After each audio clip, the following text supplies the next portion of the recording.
Hello, dear viewers. This is George from Ireland, and I'm carrying on my series about the Northern Irish Troubles. So, taking up the story where I left off, it's 1989 now. The number of killings was falling. The IRA, INLA, and their loyalist mirror images were still capable of killing so many people, which is more difficult than before.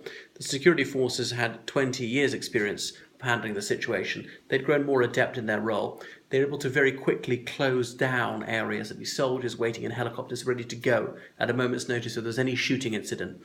So therefore it was very tricky for paramilitaries to kill somebody and get out of there before the whole area was surrounded.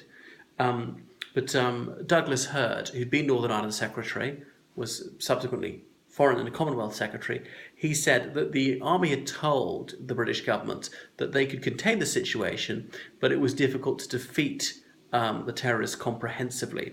And it always is. These conflict centres fizzle out rather than end definitively at a certain point. It seemed like the level of violence just might go down that year and down the next and a little bit down the next and never quite stop. You can argue even to this day it hasn't quite stopped. Every other year somebody will be killed by the new IRA or whatever they choose to call themselves. So the Loyalists continue their savage attacks on Catholic civilians. There was one year in which the UVF outkilled the IRA. Incidentally, there was another year when the INLA killed more people than the provisional IRA. As the official IRA had disappeared much earlier, the provisional IRA was seldom called provisional, or even provos or provies, just occasionally. I remember going to Belfast in the late 90s, and one of the signs towards the Falls Road area, someone had written Provoville, so that's where they were. It wasn't insulting to them. They didn't often call themselves provos. Margaret Thatcher was Prime Minister, and she utterly refused to parley with the IRA. So Ken Livingstone was a Labour MP, the most ultra-left-wing member there, and he characterised the situation as a colonial war, despite Northern Ireland being an integral part of the United Kingdom and not a colony and never administered from the colonial office, even at the zenith of empire when people weren't remotely embarrassed about the word colony.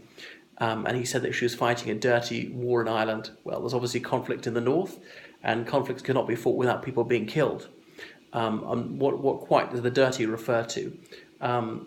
I think even Republicans didn't seriously allege people had been tortured in the 1980s.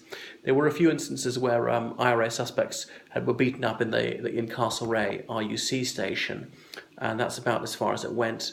By the late 80s, the army almost never killed civilians, even by accident.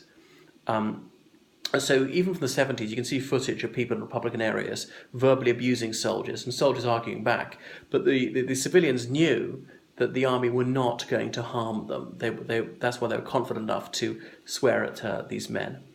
In October 1990, Martin McGuinness had his first meeting with a British official. It was clandestine, and the message was there will be no negotiations whatsoever. There will be no concessions made. So it was an absolutely rock-solid attitude. There were people in the Labour Party who thought that negotiations ought to be opened, even a few Conservatives likewise. So the Anglo-Irish agreement had not paid the dividends that Thatcher was hoping in terms of fulsome security cooperation, extradition of people from the Republic of Ireland to face trial in the United Kingdom. There had been some high-profile miscarriages of justice, such as the Maguire 7.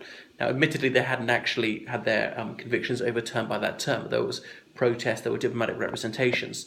Now, of course, criminal justice is not a matter of public opinion. It's a matter of fact. It's for the courts and so on. However popular or unpopular someone is, that doesn't make them guilty or innocent. And it's not just about having friends in high places. But anyway, there was a popular perception these people were not guilty, and indeed they weren't. But of all the tens of thousands of people convicted in the Troubles, how many were wrongfully convicted? Well, let me see. I can think of about 17. Let me see. So the Catholic population had grown a little bit, partly because the Catholic Church taught against contraception, and not all Catholics use contraception. Of course, there's many Catholics who do. So the difference in birth rate shouldn't be exaggerated. It wasn't huge. Another thing is Thatcher had hugely expanded tertiary education. So a lot of young Protestants perceived themselves as British. They were. And they went to university in Great Britain rather than Northern Ireland. And having graduated, they were less likely to return. that was another reason why the Protestant community was going down a little bit as a proportion, not in absolute numbers, particularly amongst the bourgeoisie, and middle-class people were more likely to go on to third-level education. So Kevin Toulis, who was a man of Republican outlook, a Scottish journalist, and he said that the British were pretty generous oppressors. He had to say, noticing how fantastic the roads were, excellent council housing and all sorts of other facilities, and world-class NHS and university education being completely free of charge, even grants for all undergraduates. So it seemed that the IRA's top brass, Adams McGuinness, knew that they were on a hiding to nothing. There was a secret document in 1987, Cardinal O'Fee, the Archbishop of Armagh, saying that Adams realised that the conflict was futile from a public point of view, and he wanted to end it because it was an obstacle to his political ambitions. Of course, personal aggrandizement was his primary objective, but thought that if the minor concessions were made, the IRA would be able to terminate their campaign without too much loss of face. Of course, Adams couldn't bring a lot of the IRA with him. He'd wanted them to get into electoral politics. A lot of his comrades in arms did not. McGuinness was the IRA supremo in Derry, and from the 80s onwards, he probably never touched a gun or bomb. He was just an armchair commander, told them what to do. As I pointed out, he'd be the one who'd managed to blow up most of his own city centre without killing anyone. Proved the IRA could do it. They could avoid civilian deaths if they wanted to, but in Belfast and elsewhere, where they preferred to kill civilians with their bombs in shops. Why? Possibly because Belfast was a Protestant majority city. Or what else? I suppose it was when they set off bombs in high streets, I presume they preferred Protestant majority towns. I'd like to see some statistics on that.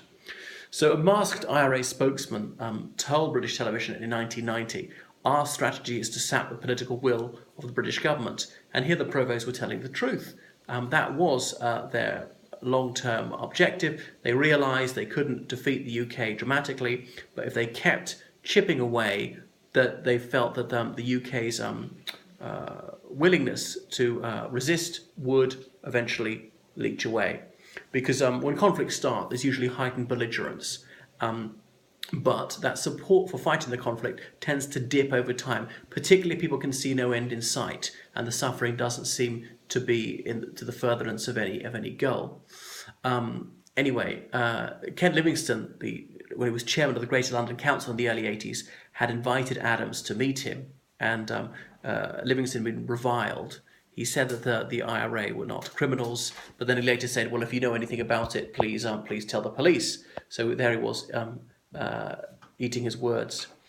I should have pointed out that the SDLP was the only constitutional nationalist party left by this point. There had been a party called Unity in the early 70s. Bernadette Devlin had joined that one. Who else had been there? The Irish Independence Party. The old nationalist party had faded away.